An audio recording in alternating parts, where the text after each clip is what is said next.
c'est une occasion de venir ensemble. C'est pas la seule dans l'année. Donc, dans un sens, ça représente beaucoup et rien, dans le sens que ça devrait être 52 semaines de l'année que nous sommes ensemble et que nous travaillons ensemble. Pour moi, la semaine pour l'unité des chrétiens représente ce moment où nous pouvons, au-delà des petits points qui nous séparent, qui nous différencient, nous mettre ensemble pour prier ensemble, louer le Seigneur ensemble et communier ensemble. En fait, vous savez, le mot œcuménique ou œcuménisme vient de la même racine que économique. Alors, je vais faire un jeu de mots. L'œcuménisme, pour moi, c'est faire l'économie des petits points qui nous différencient pour de temps en temps pouvoir être capable de se mettre ensemble autour de la même table, cette table du Seigneur, et communier.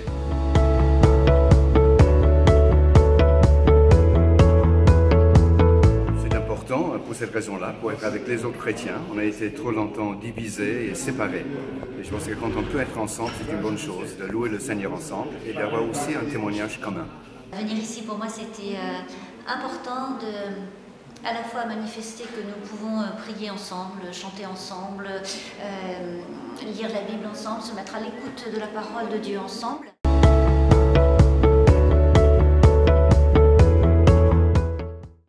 Alors, c'est depuis le Concile Vatican II que les papes, les évêques ont senti qu'il fallait dépasser cette rigueur-là de nous sentir, nous seuls, l'Église catholique, comme la seule Église. Voilà. Et que les autres confessions religieuses pouvaient être comprises, elles aussi, comme Église. Et que tous ensemble, nous puissions faire une seule et même Église. Voilà. C'est encore très difficile aujourd'hui, mais les théories, les doctrines ont été placées dans le livre Vatican II, dans le document qu'on appelle œcuménisme, effectivement, qui détaille un peu comment l'Esprit Saint agit dans toute l'Église et chez toutes les personnes, indépendamment de la maison dans laquelle ils entrent pour prier. Et c'est cela, en fait, l'effort à faire encore aujourd'hui.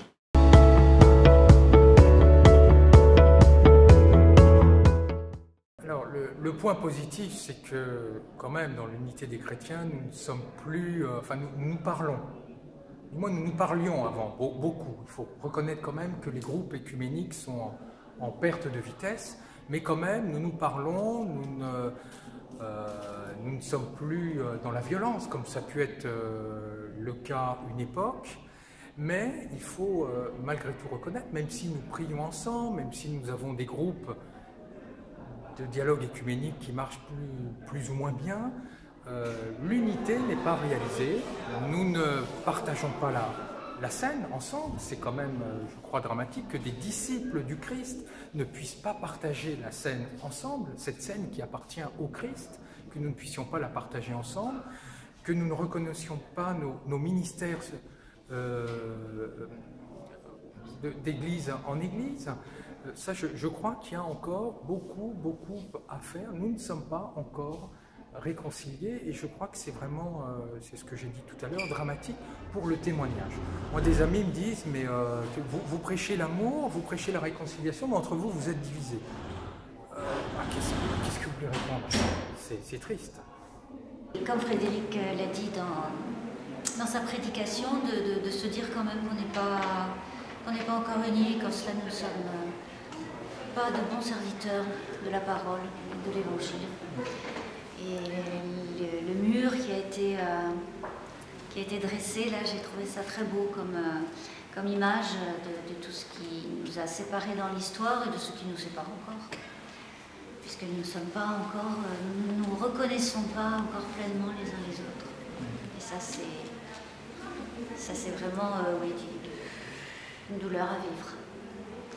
Donc à la fois c'est bien d'être ensemble, puis en même temps ça fait un pincement au cœur de se dire qu'on n'est pas encore dans cette relation de reconnaissance mutuelle, de confiance inconditionnelle, qui est ce que l'Évangile nous appelle à vivre, je crois. Je le crois vraiment. C'est vrai, il y a quelque chose de honteux dans la foi chrétienne, dans la communion fraternelle que nous essayons de vivre, cela, c'est quelque chose de honteux qui est que nous ne sommes pas capables, nous ne sommes pas encore arrivés au point de pouvoir véritablement communier, en fait. Le courage de mon collègue Frédéric de nous rappeler à l'ordre, comme il a fait, alors je lui dis chapeau.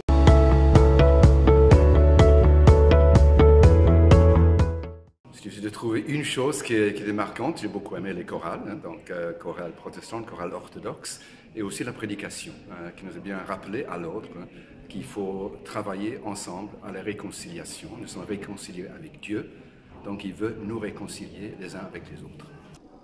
J'ai apprécié les beaux chants, les chorales. Hein, je pense qu'il y a eu 3 chorales, ou 2 ou 3 chorales. J'ai bien apprécié les chants.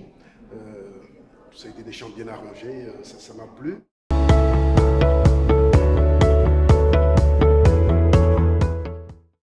Unité dans la diversité, oui, en essayant de faire tout ce qu'on peut ensemble et de ne pas gommer nos différences, hein, mais d'en parler clairement entre nous, mais d'avoir quand même un témoignage uni au monde extérieur.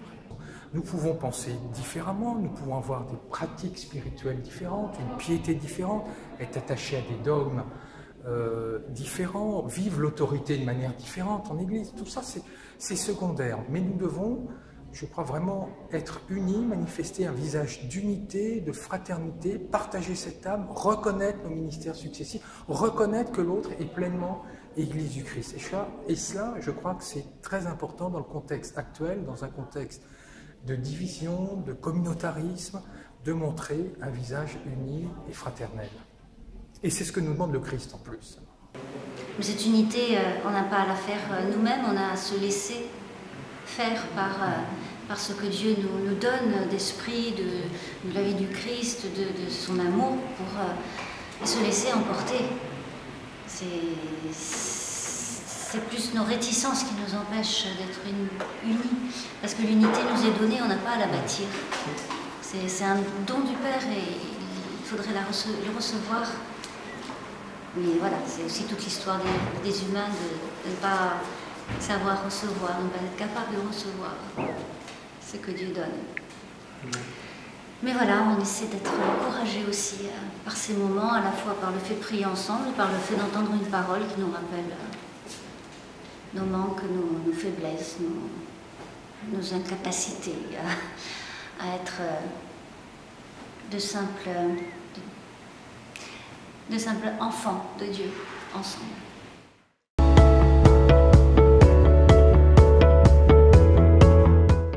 C'est de nous sentir unis. Mais les problèmes demeurent doctrinales. Voilà. On ne peut pas communier, on n'a pas la même conception de la communion par exemple. C'est-à-dire de l'Eucharistie qui est reçue. On n'a pas la même conception par rapport au ministère qui consacre cette Eucharistie, cette communion. Finalement, on n'a pas la même conception de la totalité de la conception du baptême. Ce qui fait que les communautés demeurent différentes.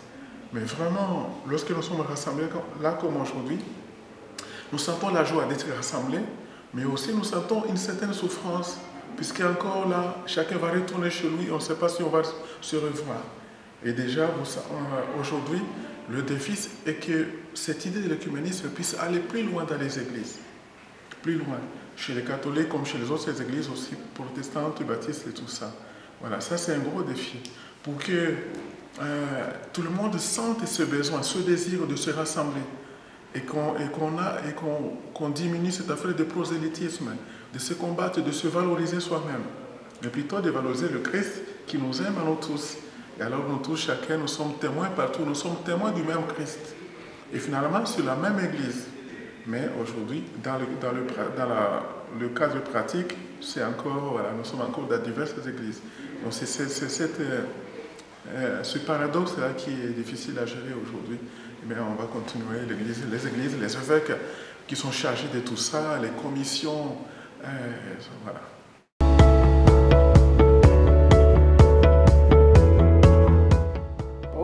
Juste de prier que le règne du Seigneur vienne au milieu de nous sur cette terre, surtout au milieu des chrétiens, parce que ce règne est un règne de réconciliation, comme l'a dit le pasteur Frédéric, le premier. C'est un règne de réconciliation. Et il a dit une femme n'est pas enceinte à demi. Elle est enceinte ou elle n'est pas enceinte, ça j'ai bien apprécié. Donc, ou on est réconcilié, ou on n'est pas. Donc, le courage de nous dire ce soir que nous ne le sommes pas, bah, il faut, moi je prie pour que véritablement cette réconciliation vienne et qu'on puisse se retrouver entièrement, totalement autour de la même table. Je crois que comme la pauvre veuve qui tape sans cesse à la porte pour qu'on lui donne, pour qu'on lui fasse justice, eh bien, nous ne devons pas nous décourager dans cette recherche de l'unité. Nous devons continuer à nous réunir, continuer à prier ensemble sans cesse. Et je crois que vraiment l'unité des chrétiens viendra par la base parce que nous partagerons ensemble la prière, nous ferons de l'entraide ensemble. Et je crois que c'est ainsi que l'unité viendra, s'imposera et que nous pourrons ainsi témoigner dans le monde de la pertinence du message de l'Évangile qui est une bonne nouvelle d'amour. Beaucoup d'espérance et puis Dieu est tellement plus grand que ce qu'on dit de lui, de ce que nous voulons en faire. Que voilà, c'est en lui qu'on se confie quand même.